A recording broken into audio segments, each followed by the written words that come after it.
Yang juga jadi sorotan saudara kericuhan yang terjadi pasca pertandingan playoff Persipura Jayapura menghadapi Adiaksa FC menyebabkan puluhan mobil dan sepeda motor dibakar massa. Sebanyak 20 mobil dan 8 unit sepeda motor dibakar pada Jumat malam.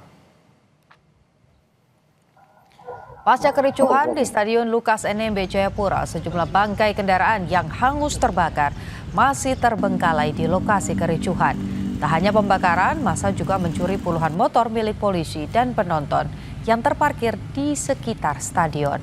Kabid Humas Polda Papua mengatakan saat ini Polda Papua akan melakukan pendalaman dan penyelidikan terhadap pihak-pihak yang diduga terlibat dalam aksi provokasi maupun perusakan fasilitas umum selama kericuhan berlangsung. Kabid Humas juga menyebut kondisi keramaian di lokasi pertandingan dimanfaatkan untuk provokasi.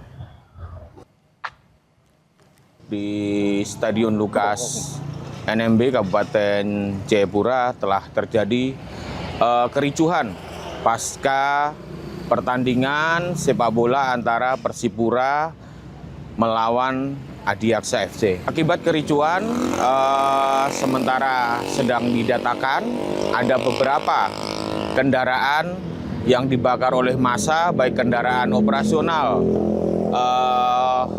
Polri, dari Satbrimob, Polres, dan kendaraan masyarakat. Situasi di lokasi sudah bisa dikendalikan.